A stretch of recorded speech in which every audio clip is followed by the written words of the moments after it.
Y hoy en el programa, en la entrevista, platicaremos con José Ángel Lee, ex alcalde de la ciudad capital guatemalteca, para platicar algunos temas del agua y demás. Ingeniero Lee, muchísimas gracias por venir, ex alcalde de la ciudad capital, para las personas jóvenes que nos estén viendo. Gracias. Digo, porque lo suyo fue ya, ¿en qué época fue, ingeniero? Del 82 al 85. Del 82 al 85. Ingeniero, yo le quiero preguntar algo. En realidad usted tuvo que haber tenido muchísima experiencia en el tema de la alcaldía del país. Y si usted se ha dado cuenta, a diferencia de esas épocas donde se mencionaba, usted mismo lo hacía en campaña porque estaba leyendo, y usted me lo comentaba, que en los argumentos políticos usted decía que en esa época sí había agua y que incluso hoy, por estudios, se ha visto que no hay agua o la redistribución del agua es mínima o no se han empleado los mecanismos adecuados.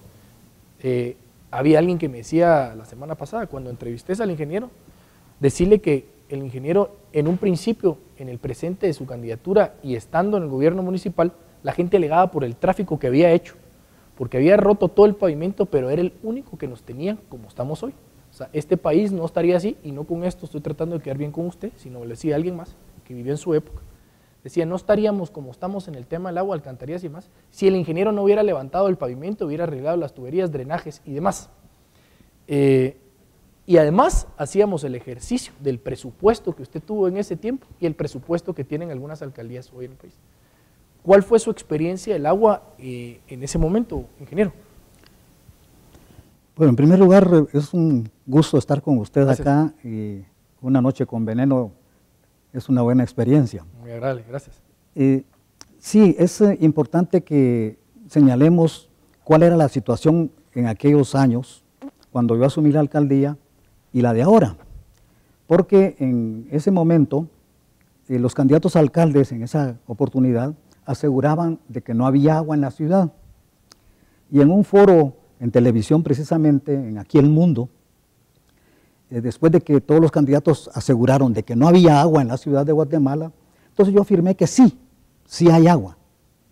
El problema es que las tuberías son demasiado antiguas y por lo tanto están picadas. Ya no sirven. Se perdía mucha agua. Se perdía el agua.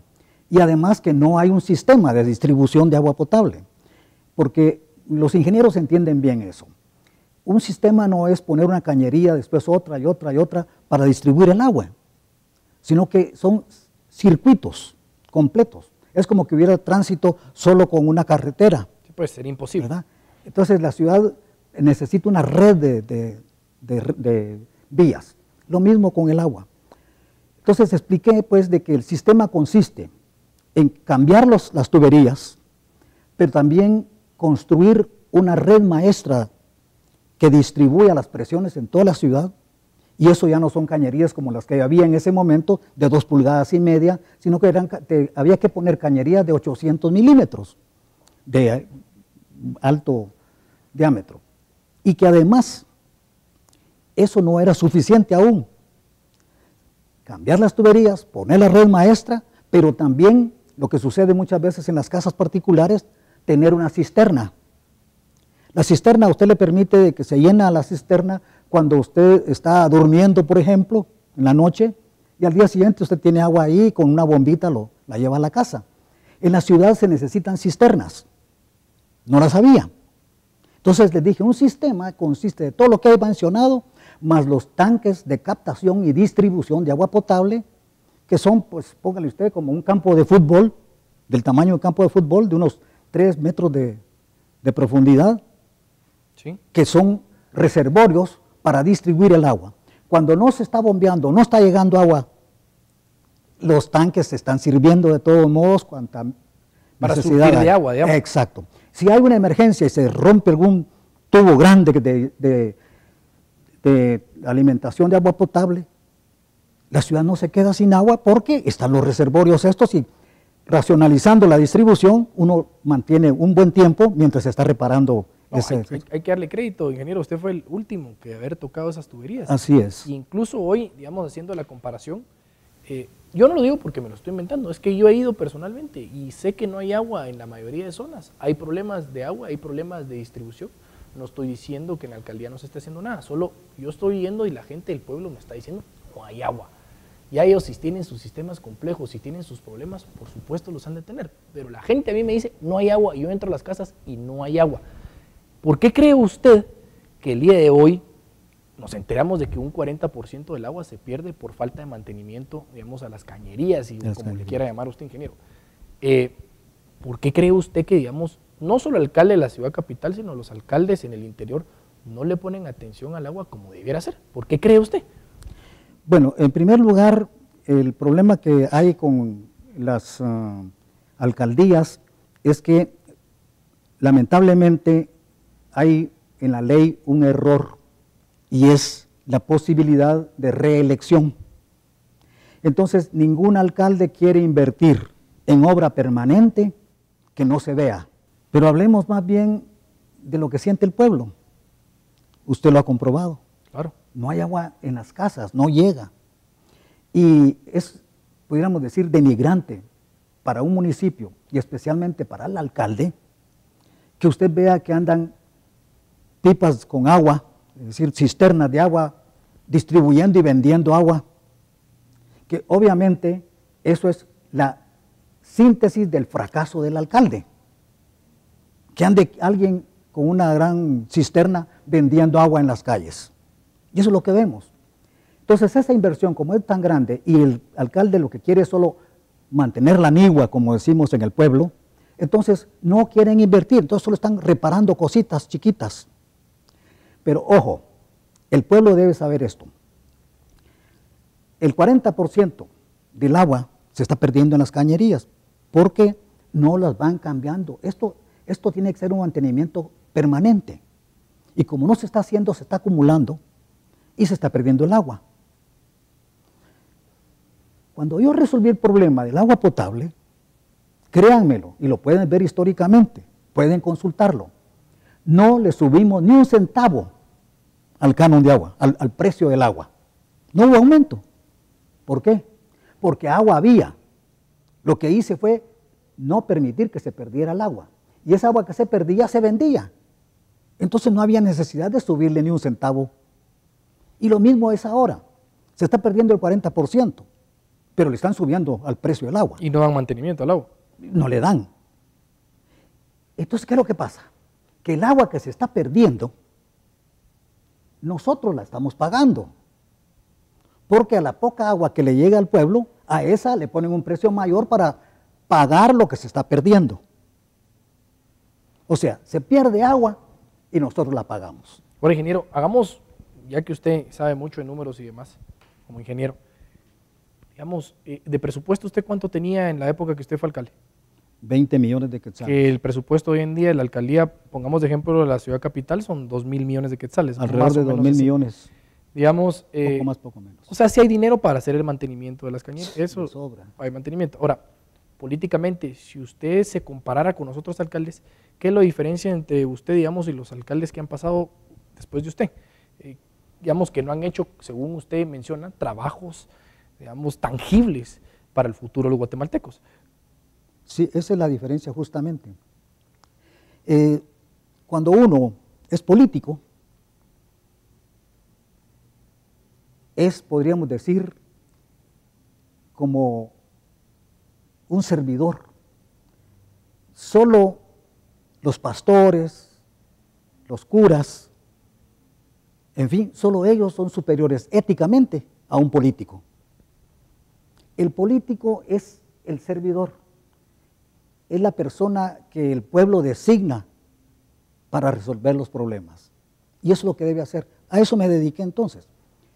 Problemas, por ejemplo, del agua potable, de los grandes colectores y de los drenajes, y problemas de pavimentación y otras cosas que era necesario realizar.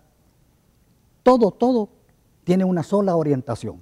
Y esa orientación, aparte del servicio, es que la ciudad de Guatemala sea coherente con su entorno natural.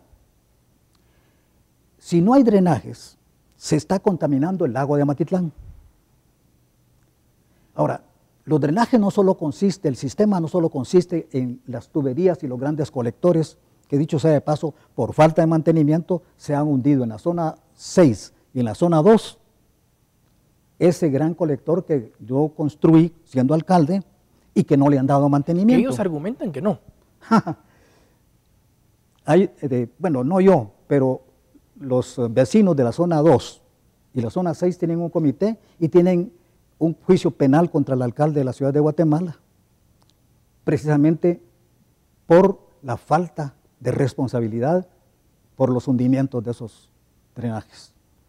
Ellos podrán decir que no, incluso trajeron unos mexicanos que dicen que fue la embajada de México, no lo creo, a decir una serie de patrañas y cosas que solo porque nosotros somos tan, no sé, tan pacientes, lo permitimos. Señor alcalde, exalcalde, ingeniero, ¿cómo fue el trato de usted con las comunidades? Porque hay que entenderlo, el gobierno municipal es lo más cercano en autoridad del pueblo. Sí. O sea, es donde supuestamente debería de llevarse a cabo las exigencias del diario vivir del guatemalteco en cualquier parte.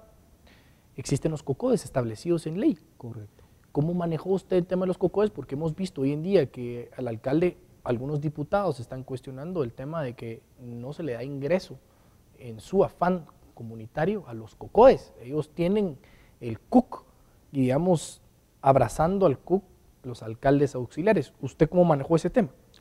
Bueno, quiero decirle que el asunto de los COCODES, como toda la descentralización de la administración pública, es toda una teoría y un plan que impulsamos. Yo fui asesor del licenciado Manuel Colón Argueta cuando él fue presidente de la Asociación Nacional de Municipalidades y alcalde de la ciudad. Impulsamos la creación de esos COCODES y el aporte constitucional para las municipalidades, y gestionamos la descentralización del Estado. Se logró que en la Constitución, yo hablé con los presidentes de la Asamblea Nacional Constituyente precisamente para eso, para que se asignara un presupuesto, un porcentaje de los ingresos ordinarios del Estado para las municipalidades. Y le quiero decir que eso es algo muy bueno.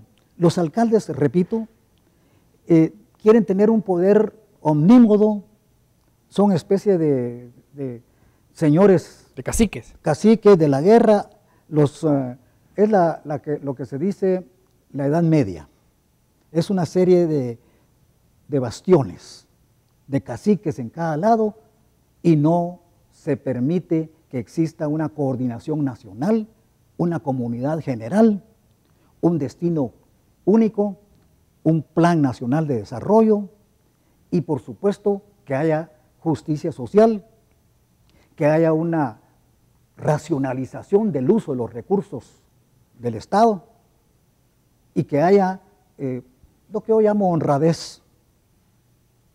Y por eso digo que me sorprendo que habiendo tenido un presupuesto de 20 millones de quetzales al año y un egreso de 22 millones, o sea, la municipalidad se estaba endeudando anualmente por 2 millones, logré hacer una obra que la comparo con la obra sumada completa de los alcaldes que me han sucedido y no la superan. Ingeniero, yo le agradezco mucho porque haya venido usted. Como le decía, me comentaban que usted hubiera sido el promotor, el que había ejecutado las obras de los drenajes. Lo hemos visto, incluso nosotros hicimos unas notas en Xela en la época de lluvia, incluso en Guatemala lo hemos visto.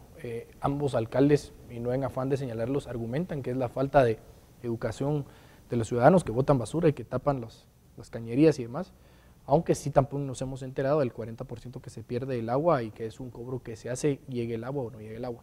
Ingeniero, muchísimas gracias por venir, se lo agradezco mucho y primero Dios, en un futuro nos volvemos a ver. Será un gusto siempre. Gracias, ingeniero, se lo agradezco mucho. Muy Bonita, bien. ¿va? Sí. ¿Quedamos en tiempo o no? Yo le agradezco que me haya Hombre. dado esa oportunidad. No, al contrario.